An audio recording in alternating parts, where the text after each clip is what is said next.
voudrais essayer de parler de l'état d'urgence et de la problématique de la sortie de l'état d'urgence en la resituant dans un cadre plus vaste.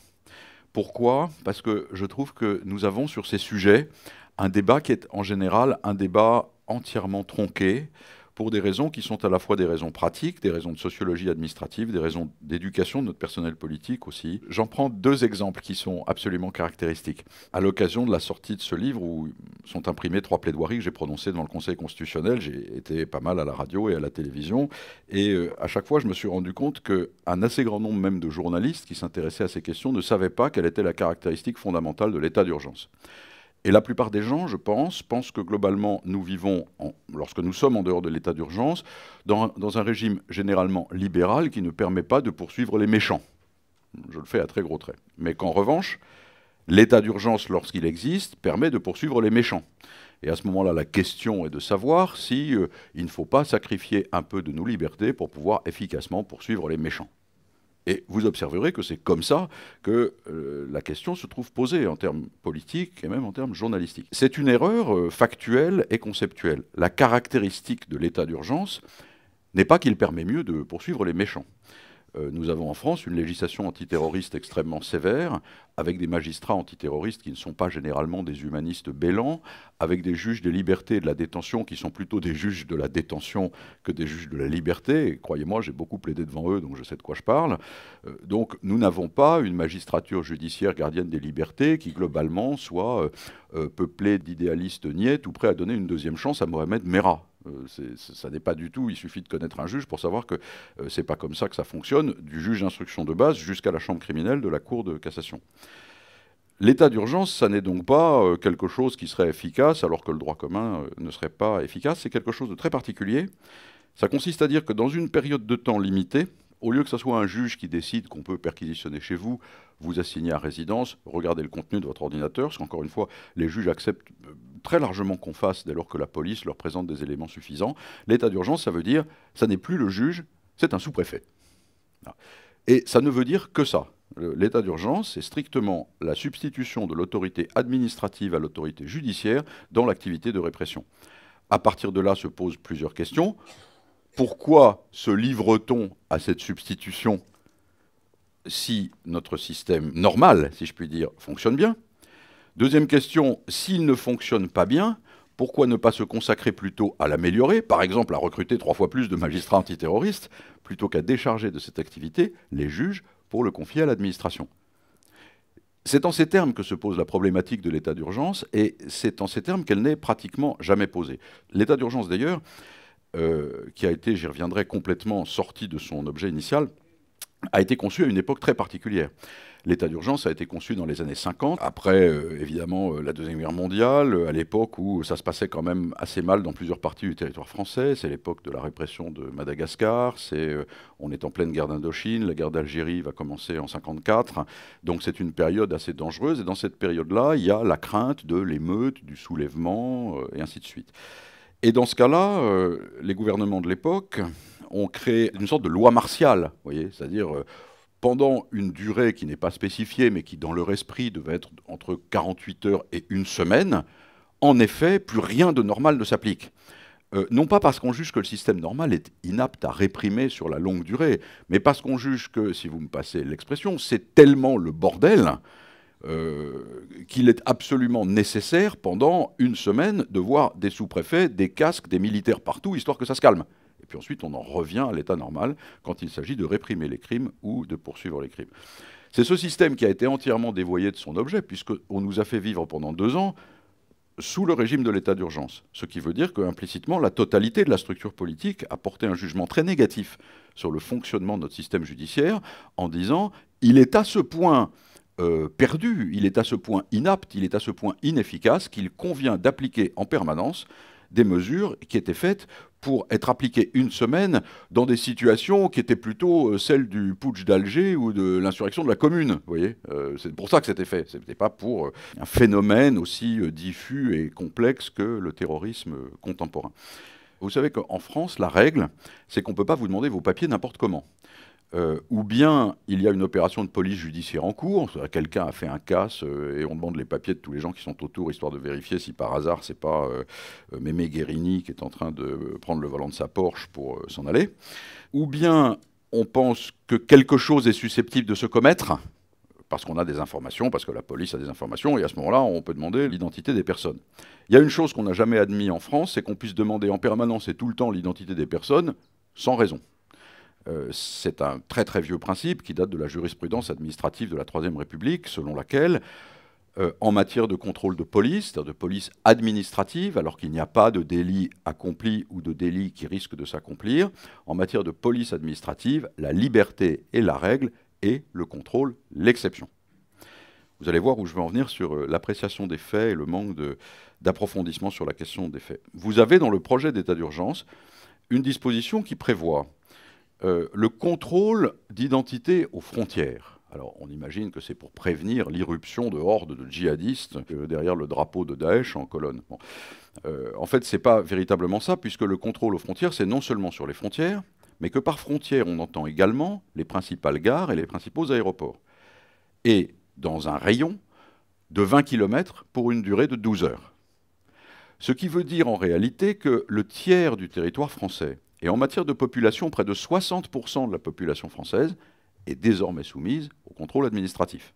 C'est une chose qui n'a jamais existé en France jusque-là. Vous observerez que cette disposition figure dans un projet de loi qui est destiné à lutter contre le terrorisme. Et quand le ministre de l'Intérieur va expliquer son projet à l'Assemblée ou ailleurs, il explique que c'est absolument nécessaire pour lutter contre le terrorisme. La bonne question à lui poser, qui ne lui a pas été posée d'ailleurs à l'Assemblée nationale, qui à ma connaissance n'a été posée nulle part, c'est puisque sous l'état d'urgence on faisait beaucoup de contrôles administratifs, est-ce que vous pouvez nous donner la statistique du nombre de contrôles administratifs qui est débouché sur des poursuites au titre de l'antiterrorisme? Et la statistique des contrôles administratifs qui ont débouché au contraire vers la répression des infractions à la législation du séjour. En d'autres termes, les étrangers en situation irrégulière, ce qu'on appelle couramment les migrants. Personne ne lui a demandé. Si on l'avait demandé, il aurait essayé de ne pas donner la statistique, puisqu'on sait très bien que le contrôle administratif, en réalité, débouche à 95% sur des infractions à la législation du séjour. Ce qui veut dire que sous couvert d'antiterrorisme, en réalité, ce qu'on a fait passer dans cette affaire, c'est une revendication constante des pouvoirs de police, qui est la possibilité de contrôler les gens dont le faciès présente certaines caractéristiques, sans réquisition judiciaire particulière, pour vérifier si ce ne sont pas, par hasard, des étrangers en situation d'infraction à la législation du séjour. Le lien avec l'antiterrorisme est ténu, c'est peu dire qu'il n'existe pas, ou alors, sauf de manière perverse, mais ayant le respect des autorités publiques, je ne voudrais pas le souligner trop lourdement, sauf pour acclimater dans l'esprit des Français que les coupables sont des étrangers. Ce dont l'évidence démontre le contraire, à l'exception du Tunisien de la gare Saint-Charles. Puisqu'en réalité, jusqu'ici, les terroristes qui ont soulevé le plus d'émotions étaient tous des titulaires d'un passeport français. Si on leur avait demandé leur papier d'identité, ils auraient fourni un passeport français. Vous observerez là d'ailleurs qu'il y a à la fois un élément comment dire, de xénophobie politique assez couramment partagé, et puis quelque chose probablement de plus profond et de beaucoup plus délicat à apprécier, qui est la volonté de repousser le mal politique en dehors de l'espace national. C'est-à-dire de dire, ces types qui ont fait des trucs horribles, ils ne peuvent pas être des Français. Ça n'est pas vrai, ce ne sont pas des Français. Alors, soit sur la base de la xénophobie, ils s'appellent Mohamed, donc ils ne peuvent pas être des Français, soit sur la base de quelque chose de plus profond, puisqu'il y a un certain nombre de djihadistes qui s'appellent Jules ou Sébastien, hein, par ailleurs, de quelque chose de plus profond, c'est qu'en réalité, toute personne qui adopte un comportement déviant s'exclut totalement de la communauté politique. Hein. C'est une chose qu'on a déjà faite dans le passé, hein, les lois de bannissement, c'est une chose qui existe et qui est une tentation absolument permanente. C'est l'idée que, d'une certaine manière, nous pouvons avoir des criminels de droit commun, mais en matière politique, nous sommes des purs. C'est-à-dire que des gens qui vont à ce point dans l'horreur ne peuvent pas continuer à être français. Et derrière la regrettable initiative en matière de déchéance de nationalité, vous aviez une idée de ce genre. Hein. Ce sont des binationaux. Ils ne peuvent pas totalement être français. Ils s'apprêtent à commettre le mal puisqu'ils ne sont pas totalement français. Ce qui sous-entendrait que les Français sont incapables de commettre le mal dans des proportions analogues. Ce qui est d'abord la preuve d'un idéalisme contestable, et puis en plus, ce qui n'est pas vrai. Enfin, ce qui ressemble le plus aux attentats du terrorisme islamiste, c'est les attentats anarchistes des années 1890. Qui étaient, par hypothèse, extrêmement sévères. Hein. Je rappelle quand même que les anarchistes de l'époque ont assassiné un président de la République, Sadi Carnot, ont dévasté le palais Bourbon à coups de bombes à clous. C'est l'attentat de Vaillant. Et c'est, en matière de Bataclan, ou d'équivalent Bataclan, c'est le bombage et l'incendie du café Vachette, où Laurent Taillade, à l'époque, avait perdu un œil. Et je ne parle pas de l'assassinat du tsar de Russie. Enfin, c'est des choses qui sont absolument analogues. Je disais ça à titre introductif pour vous montrer que le débat ne part pas nécessairement dans la bonne direction parce qu'il s'éloigne non seulement de nos principes, je vais essayer de le montrer, mais également de la réalité. Hein. Et que très souvent on prend une fausse mesure de ce qu'est l'état d'urgence, ce qui interdit de penser convenablement sa sortie. Je voudrais développer 3 points. Le premier point, c'est de dire qu'on ne peut pas penser la sortie de l'état d'urgence sans penser le reste de la problématique des libertés publiques. Je vais y revenir. Le deuxième point, c'est d'essayer de dresser un constat des problèmes qui se posent à l'occasion de la sortie de l'état d'urgence, en termes juridiques et en termes politiques, sur les 3 données principales de la sortie de l'état d'urgence, que sont les perquisitions, les assignations à résidence et le contrôle administratif. Et puis ensuite, en dernière partie, j'essaierai de montrer ce qui, selon moi, serait nécessaire pour redonner au débat sur nos libertés publiques une forme simplement acceptable compte tenu de notre tradition nationale. Premier point, la problématique de l'état d'urgence, de la sortie de l'état d'urgence, doit être pensée en fonction de la problématique des droits en France de manière générale. Et là, globalement, nous avons affaire à 4 difficultés, qui sont de vraies difficultés que nous devons considérer en face, parce que en matière de liberté, comme dans d'autres domaines, on observe que nous autres Français, nous faisons très très souvent des illusions sur nous-mêmes, sur notre histoire et sur ce que nous sommes, ce qui nous interdit très souvent de penser les questions politiques de manière adéquate. Le premier problème que nous avons, et qui fait que, d'une certaine manière, nous assistons depuis bien avant l'état d'urgence à un rétrécissement progressif du champ de la philosophie des droits individuels en France, c'est l'effacement de la philosophie des droits en tant que philosophie qui nous constitue dans notre être politique lui-même. Nous raisonnons tous comme si la sécurité et la liberté étaient incompatibles, comme s'ils devaient faire l'objet d'un arbitrage. Si nous voulons plus de sécurité, nous devons diminuer les libertés. Si nous défendons la liberté, nous nous exposons au grief d'avoir facilité des attentats. Quelle est notre philosophie du droit? Notre philosophie du droit, c'est d'avoir inventé, quelque part entre le droit médiéval et le droit des Lumières, c'est d'avoir inventé une philosophie qui tient en plusieurs éléments sans lesquels, pour nous autres Français, pour parler comme Bernanos, il n'y a pas d'être politique possible. Quels sont les éléments fondamentaux de cette philosophie du droit auxquels il faut toujours revenir? Le premier élément, c'est que nos pères fondateurs ont voulu profondément établir un système où précisément la liberté et la sécurité ne soient pas incompatibles. Notre déclaration des droits reconnaît un droit à la sûreté et en même temps reconnaît un droit à la liberté. Comment est-ce que ça peut se faire? Ça peut se faire parce que les gens qui ont fondé ce système n'étaient pas du tout des idéalistes. Bébête, je vous rappelle qu'au XVIIIe, quand on a commencé à réfléchir sur la déclaration des droits, on ne pouvait pas traverser la forêt de Bondy sans escorte armée, et globalement, les campagnes n'étaient pas sûres le moins du monde. Ça ne les a pas amenés à dire, puisque les campagnes ne sont pas sûres le moins du monde et qu'on ne peut pas traverser la forêt de Bondy sans escorte armée, il faut qu'il y ait des militaires partout. Non. Ils ont conçu qu'il y avait une répression nécessaire du mal dans les sociétés, y compris du mal politique, mais que cette répression devait obéir à certaines règles. Et que la règle fondamentale, c'est qu'elle soit exercée par une personne indépendante du pouvoir exécutif, ce qu'on appelle un juge, parce que si elle ne l'était pas, ça voudrait dire que toute personne est susceptible de se voir incarcérée, privée de liberté, poursuivre dans ses opinions par l'État. Ça veut donc dire qu'il n'y aurait pas de citoyens libres. Et s'il n'y a pas de citoyen libre, en raison de la menace latente de l'État sur le citoyen, il n'y a pas de démocratie, il n'y a pas de droit, il n'y a rien que ce qu'au XVIIIe on appelait le despotisme. Ça, c'est un élément fondamental.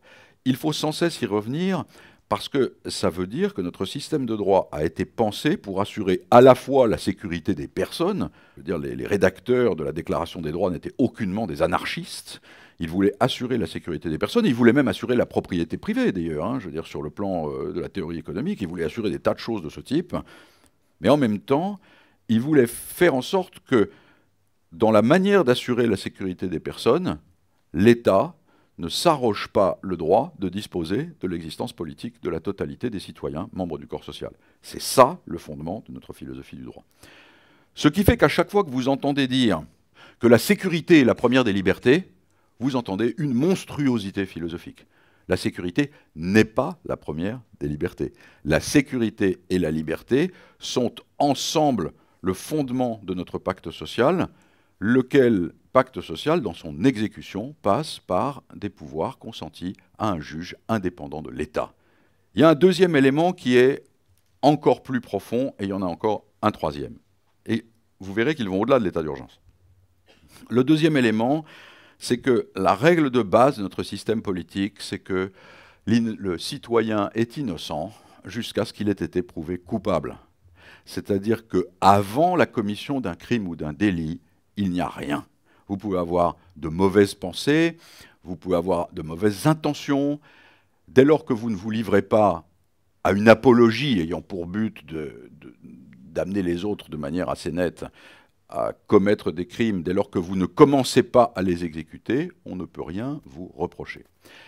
Cette idée-là, parce que nous sommes devenus une société extrêmement assoiffée de sécurité, cette idée-là est en train de disparaître progressivement. Dans les dispositions sur l'état d'urgence que j'ai critiquées devant le Conseil constitutionnel, il y en avait une qui était très caractéristique et que le Conseil constitutionnel a annulée, hein, empêchant le gouvernement de la reprendre dans les textes d'application de l'état d'urgence actuel.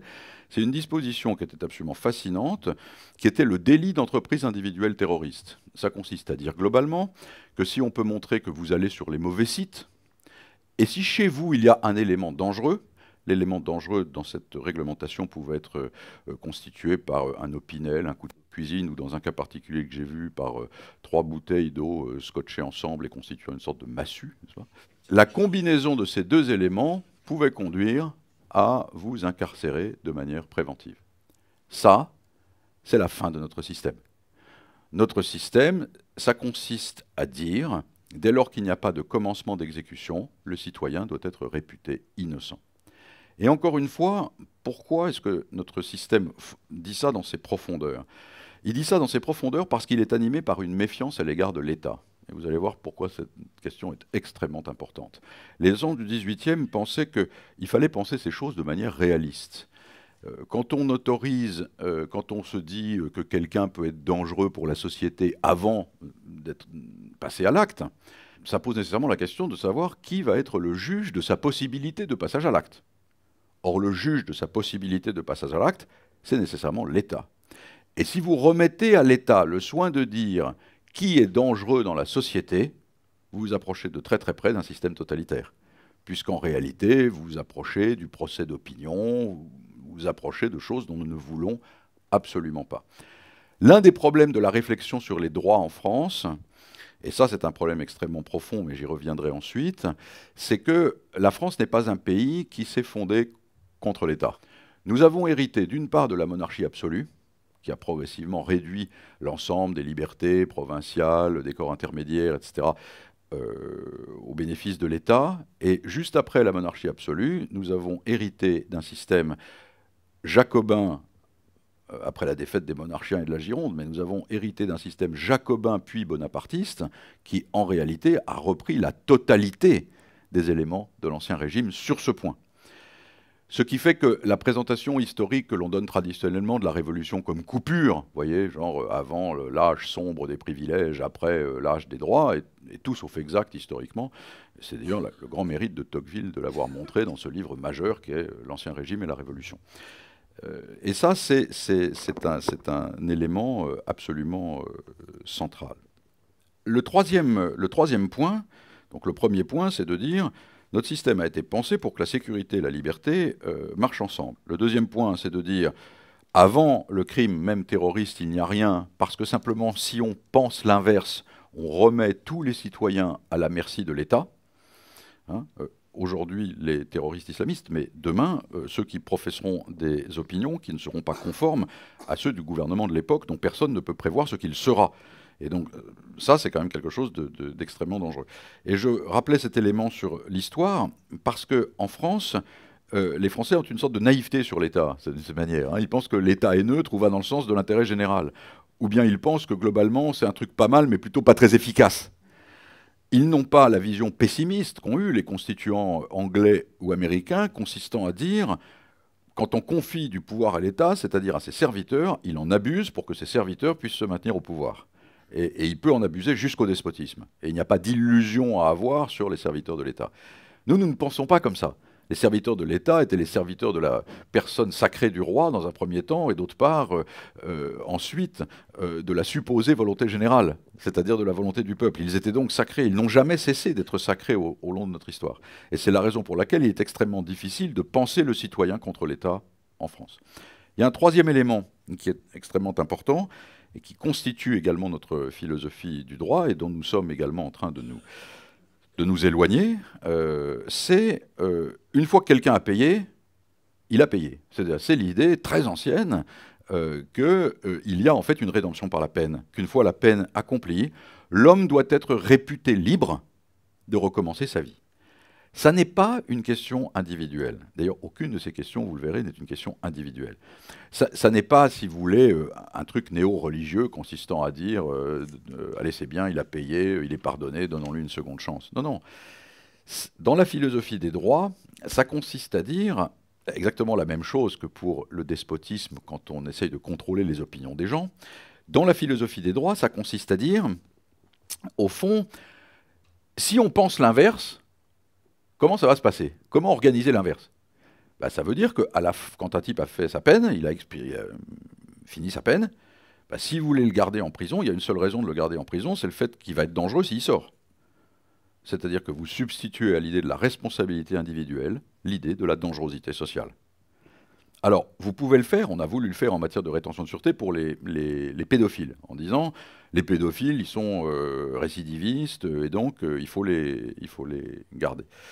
J'attire l'attention sur le fait que, d'ailleurs, ça a cessé ensuite de concerner les pédophiles. Ça peut concerner tout le monde. Et quand on fait ça, ça veut dire qu'on introduit dans le droit cette idée selon laquelle une commission administrative peut, à l'expiration d'une peine, juger de la dangerosité sociale de quelqu'un. Alors elle le fait à l'expiration d'une peine, mais demain, elle pourra le faire sans peine, ou alors qu'aucun crime n'a été commis. Et vous observerez le prolongement de cette idée dans l'idée de la rétention généralisée des fichiers S. Il m'arrive d'avoir affaire à des réfugiés venant de plein de pays du monde. Je suis probablement moi-même fichier S, je n'en sais rien, mais dans le fichier S, il y a vraiment à boire et à manger. Mais l'idée de la rétention généralisée des fichiers S, ça veut dire la substitution de la dangerosité sociale à la responsabilité individuelle. Ça veut dire que nous basculons dans un système qui est entièrement différent et dont, personnellement, je pense que nous ne voulons pas. C'est le premier élément, c'est l'effacement de la philosophie des droits. Et puis, il y a un deuxième élément, en France, c'est un état d'esprit généralement favorable au pouvoir. Je crois qu'il ne faut pas avoir d'illusions, et ça vient d'avant l'état d'urgence, il ne faut pas avoir d'illusions. Contrairement à l'image qu'ils aiment se donner, les Français n'aiment pas beaucoup les libertés publiques, et ils n'aiment pas beaucoup les libertés individuelles. Il a fallu quand même attendre 1971, pour qu'on accepte que le juge constitutionnel français contrôle la loi par rapport à la Déclaration des droits de l'homme. Ça veut dire que jusqu'en 1971, il n'existait aucun moyen de vérifier si la loi était contraire à la Déclaration des droits de l'homme. Pour le pays des droits de l'homme, c'est un peu fort quand même. Hein. Il a fallu attendre 2008 et la réforme constitutionnelle pour que dans un procès particulier, c'est ce qu'on appelle la question prioritaire de constitutionnalité, un quidam quelconque, vous ou moi, puisse dire au juge, hop, hop, hop, vous vous apprêtez à appliquer la loi du temps, mais moi je ne veux pas du tout parce qu'elle est clairement contraire à la Constitution. Il a fallu attendre 2008 pour que nous ayons quelque chose de ce genre. Donc globalement, nous avons un système, et il ne faut pas se leurrer là-dessus, qui n'est pas extrêmement favorable aux libertés. Nous avons également un monde intellectuel qui n'est pas extrêmement favorable aux libertés non plus. J'ai toujours été frappé de voir la passion néo-totalitaire des écrivains français au cours du XXe siècle. Les écrivains français au cours du XXe siècle qui se sont montrés sincèrement défenseurs des libertés individuelles sont extrêmement peu nombreux. Vous avez à certains égards Camus, Mauriac, Aron, Bernanos, Jean Paulhan, ça fait 5, mais tous les autres étaient soit du côté des totalitarismes fascistes, soit du côté du totalitarisme communiste. Pendant une période de temps, alors pour les meilleures intentions du monde, les uns comme les autres, j'ai tendance à préférer les seconds aux premiers, mais il n'en reste pas moins que le résultat était le même. Globalement, entre l'état d'esprit des politiques et l'état d'esprit des intellectuels, la défense de la liberté, contrairement à ce qu'on pourrait penser, n'est pas quelque chose d'extrêmement répandu chez nous. C'est-à-dire qu'on est toujours prêt à la bazarder, soit parce qu'on est inquiet que la cathédrale de Strasbourg pète ou la tour Eiffel, soit parce qu'on pense que ça va favoriser des lendemains meilleurs si on la supprime. Prenez les historiens de la Révolution française, encore maintenant, c'est absolument fascinant. C'est-à-dire que la plupart des historiens de la Révolution française, quand ils abordent la terreur, expliquent tous globalement que, bon, c'est pas génial, mais que c'était nécessaire, parce que ça se passait mal à l'étranger, parce que ça se passait mal en Vendée. Bref, il y a toujours des raisons qui sont dans leur nature. Les mêmes raisons que celles que donne M. Cazeneuve quand il dit il faut fracasser les portes des kebabs, histoire de voir si par hasard il n'y a pas un malfaisant là-dedans qui prépare des trucs pas propres. Donc nous ne sommes pas extrêmement bien placés dans l'histoire des libertés publiques. Il y a un dernier point, qui est un point très contemporain, lui, sur lequel peu de gens insistent, qui est la disparition du projet. Et ça, c'est très important. C'est quoi la disparition du projet? C'est que le projet des constituants d'origine, le projet des républicains traditionnels, des amis de la liberté, c'est quoi? C'est pas simplement de dire on doit être libre chez nous de pouvoir lire l'Osservatore Romano ou l'Humanité ou d'aller boire des bocs en terrasse sans qu'on nous ennuie. C'est pas simplement une question de liberté individuelle au sens presque narcissique. C'est cette idée que la République a le projet de construire la société de l'homme libre. Et que donc toute atteinte portée aux droits individuels, même les plus banals, en réalité, nous affecte dans notre condition de souverain, voyez, de citoyen souverain, de citoyen d'une démocratie avec une grandeur quasiment grecque. Vous voyez, toute diminution affecte ce projet français de construction d'une société d'hommes libres. Bon. Cette idée a un peu disparu. Cette idée a disparu parce que la mort des idéologies aidant, les drames du XXe siècle, la fatigue historique et ontologique, le vieillissement de la population, que sais-je encore, a fait que nous avons peut-être moins d'optimisme sur le projet de la constitution de l'homme libre. Et dès lors qu'on a moins d'optimisme, s'il s'agit simplement de nous défendre d'aller boire des bocs en terrasse parce que ça permet d'arrêter les malfaisants, nous sommes tout prêts à consentir à ne plus boire de bocs en terrasse. Vous trouvez un exemple très simple, parce que tout ce qu'on dit a une résonance. Quand les gens disent mais moi, je ne vois pas pourquoi ça me gênerait d'ouvrir mon coffre de voiture ou d'ouvrir mon ordinateur. Je n'ai rien à me reprocher. La réponse est de dire, mais ce n'est pas toi que ça concerne. Ce sont tous les autres. C'est ce qu'on appelle une société politique. Hein, c'est ce que dit magnifiquement la phrase de Bernanos, la liberté, je l'aime, et surtout la liberté d'autrui. Ce n'est pas la sienne qu'il s'agit de défendre, c'est l'idée de la liberté comme projet. Et ça a un peu disparu. J'en viens à mon deuxième point, qui est l'état d'urgence lui-même. Qu'est-ce que c'est que le projet de loi de sortie de l'état d'urgence ? Alors, d'abord, je voudrais dire que, d'une certaine manière, si je n'approuve pas, je comprends la situation improbable dans laquelle le gouvernement s'est trouvé placé. Parce qu'en fonction de tout ce que je viens de dire, le fait que nous n'avons pas globalement une histoire très favorable aux libertés publiques, que les gens ne savent pas ce que c'est que l'état d'urgence, que le personnel politique ne le sait pas davantage, que l'administration fait une pression folle pour se substituer partout aux juges judiciaires, et que les Français sont convaincus que l'état d'urgence les protège contre le terrorisme, et qu'en plus on les a fait vivre pendant 2 ans sous le régime de l'état d'urgence, et qu'ils n'en ont pas vu de conséquences dans leur vie quotidienne. C'est pas chez eux qu'on est rentré. Vous voyez ce que je veux dire ? Alors, il était très très difficile pour ce gouvernement de dire « je vais en revenir à l'état antérieur », parce que ça le mettait politiquement à la merci du moindre attentat. Donc je comprends la démarche consistant à dire « je ne peux pas purement et simplement sortir de l'état d'urgence et dire « maintenant c'est fini, le droit antérieur reprend son cours ». J'aurais préféré qu'ils le fassent. Les Anglais n'ont pas d'état d'urgence. Aux États-Unis, vous ne pouvez pas non plus rentrer chez un citoyen sans mandat d'un juge, même sous Donald Trump. Donc j'aurais préféré qu'ils disent on en revient à l'état antérieur. Mais je veux bien admettre qu'il était très difficile politiquement de le faire, en raison du fait que le gouvernement précédent avait fait vivre les Français sous le régime de l'état d'urgence, et que ce gouvernement précédent était en plus un gouvernement de gens assez mous. Le président Hollande, ça n'est quand même pas, c'est pas Salazar, quoi, vous voyez. Donc, le président Hollande avait décidé que l'état d'urgence c'était bien pendant 2 ans, ça devait pas être si terrible, parce que c'était quand même pas l'homme des résolutions extrêmes. Non, mais ça compte tout ça. Bon. Donc, en réalité, le gouvernement se trouve devant cette situation. Et qu'est-ce qu'il fait? Il décide d'incorporer dans le droit un certain nombre de mesures antérieurement prévues pour l'état d'urgence. C'est là où ça cesse de convenir, parce qu'en le faisant, il ruine cette philosophie des droits que je crois absolument nécessaire à la poursuite, à notre poursuite dans l'être politique, mais aussi à la lutte contre le terrorisme. Le terrorisme ne s'attaque pas à n'importe quoi, il s'attaque à la société des droits, précisément. Donc tout ce qu'on cède en matière de droit, en réalité, on l'accorde aux terroristes comme une sorte de victoire symbolique et politique. Il y a 3 éléments. Les perquisitions. Et là, alors que le projet initial d'ailleurs prévoyait qu'on pouvait perquisitionner sur décision d'un sous-préfet, si je puis dire, on a réintroduit le juge judiciaire, c'est le juge des libertés et de la détention qui autorise les perquisitions. Je trouve ça mieux que le système précédent, naturellement. Il y a les assignations à résidence et il y a le contrôle administratif. Le contrôle aux frontières, j'en ai déjà parlé, ça n'a rien à faire dans un projet de lutte contre le terrorisme, c'est simplement un fond de tiroir du ministère de l'Intérieur qu'il essaye de refourguer à tous les gouvernements depuis une quinzaine d'années pour mieux contrôler les populations étrangères sur le territoire. Donc ça, franchement, je trouve que c'est absurde et que ça n'a rien à faire dans ce projet. J'ai retrouvé, en regardant les délibérations du Conseil constitutionnel, une délibération de 1977 où Roger Frey, les plus anciens se souviennent comme moi de qui était Roger Frey. Roger Frey était un ministre de l'Intérieur du général de Gaulle, qui ne passait pas non plus pour un humaniste bêlant, qui avait réprimé l'OAS, et qui se trouve à être nommé membre du Conseil constitutionnel. C'était une heureuse époque quand même. L'ancien ministre de l'Intérieur est président du Conseil constitutionnel. Enfin, ça, on n'oserait plus faire ça maintenant. Et enfin, mais toujours est-il qu'il préside cette délibération sur une question importante de fouille des véhicules. Et puis il y a dans le Conseil constitutionnel 2 autres ministres de l'Intérieur. Ils sont 3 anciens ministres de l'Intérieur sur 9 membres. Et là, il y a une déclaration de Roger Frey magnifique. Il dit, écoutez, nous allons rejeter cette disposition que le gouvernement nous propose. Et nous allons la rejeter parce que mes collègues et moi, qui avons été ministres de l'Intérieur, nous savons parfaitement qu'il n'y a pas de semaine où les services de police ne proposent de réduire les libertés des Français parce que ça rend leur travail plus commode. Eh bien, on n'en veut pas, parce que ce n'est pas la société qu'on veut, et c'est un ancien ministre de l'Intérieur qui vous parle, rejet, annulation de la disposition. Il y a cette espèce de pression absolument permanente, mêlée de chantage. Si vous ne nous donnez pas ça, chantage à l'égard du Parlement, hein, si vous ne nous donnez pas ça, disent les services administratifs, et si ça pète, ça sera bien de votre faute. Puis il y a les assignations à résidence. Les assignations à résidence, c'est l'idée de dire... et c'est là où le débat me paraît extrêmement mal posé, c'est l'idée de dire on va obliger les malfaisants à rester chez eux. Alors avant, on obligeait les malfaisants à rester chez eux dans leur petite maisonnette, mais maintenant, c'est mieux, ils ne doivent pas quitter une zone géographique plus large que la maisonnette, et ils doivent pointer.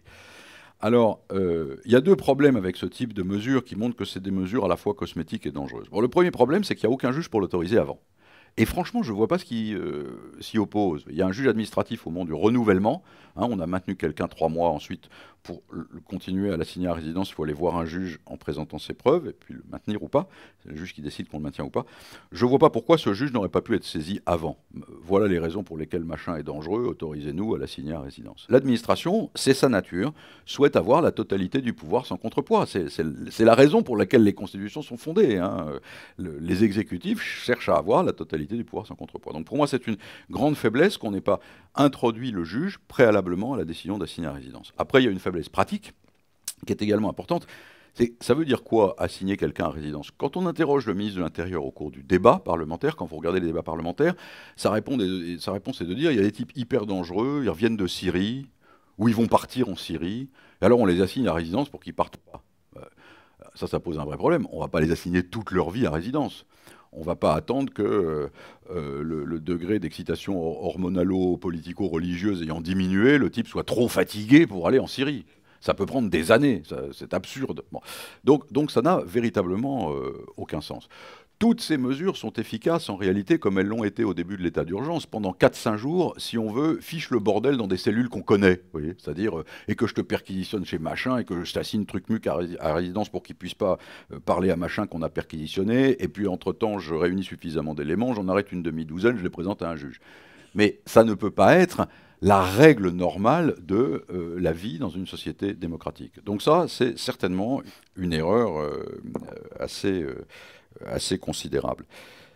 Je pense que ce projet était perfectible, c'est-à-dire que de même qu'il avait été décidé de réintroduire le juge des libertés pour les perquisitions, on pouvait aussi réintroduire un juge pour les assignations à résidence et limiter le contrôle aux frontières à 2 km à la périphérie des aéroports, par exemple, mais éviter de soumettre 60% de la population française aux formalités de contrôle a priori. Ça n'a pas été fait. Je ne sais pas ce que le Conseil constitutionnel décidera, puisqu'il sera probablement saisi par des députés sur la constitutionnalité de certaines mesures, mais en tout cas, je pense que ce dont il faut vous souvenir quand vous y réfléchissez, c'est non pas aux mesures en elles-mêmes, mais au rapport que ces mesures ont avec notre projet collectif et le développement de notre démocratie. Et je voudrais conclure là-dessus par ma troisième partie, c'est-à-dire, maintenant qu'on a expliqué ça, qu'est-ce qu'il faudrait faire pour en revenir à notre philosophie de base? Quelles sont les choses dont il faut se souvenir? Le premier élément, qui me paraît très important, c'est qu'il faut se souvenir que la liberté est au centre de notre construction politique. Et c'est parce qu'elle est au centre de notre construction politique et que nous ne sommes pas non plus des gens irréalistes que nous décidons de poursuivre le mal, le terrorisme par exemple, selon certaines formes. Si nous renonçons à poursuivre le mal selon certaines formes, la liberté cesse d'être au centre de notre projet politique. Nous n'avons plus aucune raison de lutter contre quoi que ce soit. Et ça, c'est absolument fondamental. Est-ce que ça veut dire qu'au fond, les terroristes vont avoir la partie belle? Eh bien, pas du tout. Parce qu'il y a énormément de moyens qui peuvent être mis en œuvre dans notre philosophie, sans toucher à notre philosophie, pour rendre la répression ou la prévention du terrorisme plus efficace. Il y a des moyens techniques. On peut augmenter le nombre de magistrats, on peut augmenter les effectifs de police, on peut l'organiser mieux. Mais le problème est un problème lié à la démagogie politique. C'est difficile à faire. Réorganiser la justice, alors qu'à l'heure actuelle, quand vous allez dans un parquet, les greffiers, les secrétaires en sont à se voler des rames de papier parce qu'il n'y a plus d'argent. Non, mais c'est ça la situation de la justice en France. Réorganiser la police alors que les gens sont extrêmement consommés par des tâches administratives, ont des équipements vieillissants, qu'on a supprimé les renseignements généraux, enfin tout ça est extrêmement difficile. Ça demande des ministres considérables, faisant des efforts extrêmement permanents et soutenus, et surtout dans un monde médiatique, des efforts qui ne se voient pas. C'est beaucoup plus facile d'aller devant un parlement et de dire « Les gars, j'ai trouvé la martingale miracle, vous n'avez aucun d'entre vous là, vous n'allez plus avoir de liberté, c'est nickel, et comme ça, j'aurai plus besoin d'agir et on viendra à bout de tout ». Ça ne marche d'ailleurs qu'un temps, parce que vous observerez par exemple que quand les terroristes sont en réalité des gens qui louent un camion pour écraser d'autres gens sur la promenade des Anglais sans avoir d'antécédents, ou se précipitent sur 2 filles avec un couteau, c'est pas parce que vous soumettrez tout le monde au contrôle administratif que ça a changé quoi que ce soit. Donc en réalité, nous aurons absolument tout perdu. Mais l'homme politique, il est tranquille.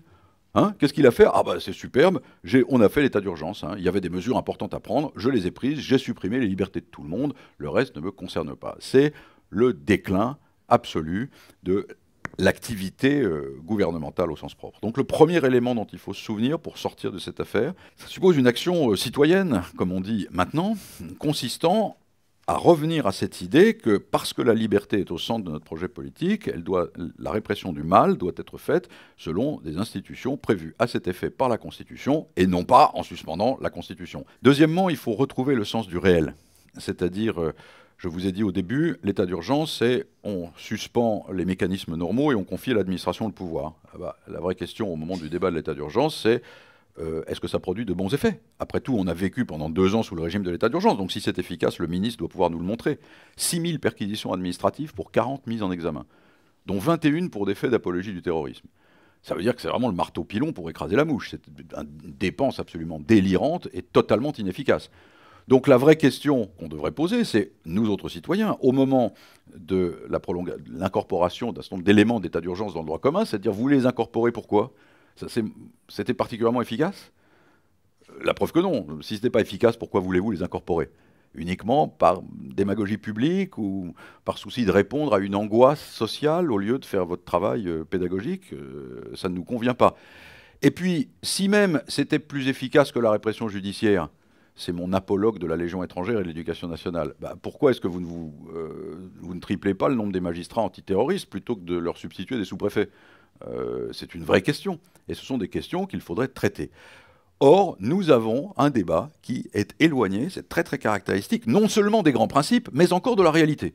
Ce qui est assez surréaliste dans la situation actuelle, c'est qu'en général, on s'éloigne des grands principes par une espèce de souci excessif de réalisme, où on décide de respecter les grands principes en sachant que ça aura des conséquences. Non, là, nous éloignons des deux à la fois.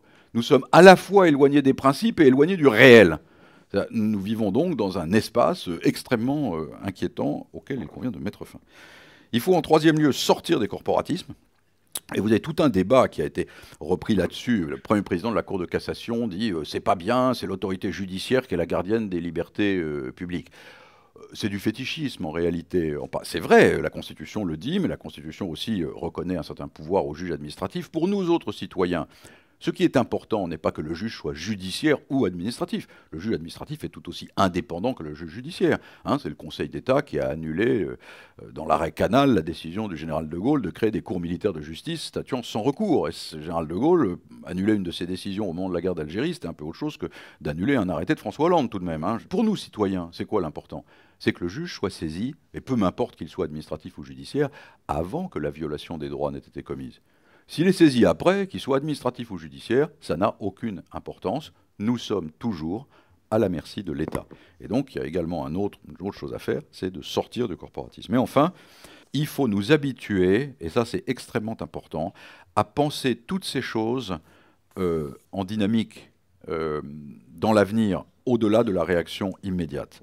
Une fois que vous avez posé en principe qu'il est possible d'attenter pour un but que vous croyez légitime, à une liberté sacrée, alors vous devez toujours penser que demain, il sera possible d'attenter à la même liberté pour une raison avec laquelle vous n'êtes pas d'accord.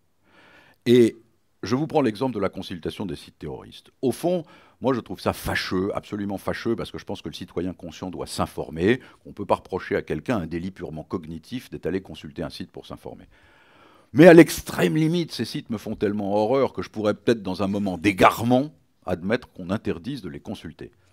Mais à partir du moment où j'ai interdit, où j'ai accepté qu'on interdise de consulter un site, peut-être que demain, on m'interdira de consulter un site qui trouverait absolument anormal que la législation de Vichy ait empêché les amis dont je parlais tout à l'heure d'accéder à la fonction publique. Aujourd'hui, c'est pour le terrorisme, et puis demain, ça sera pour autre chose.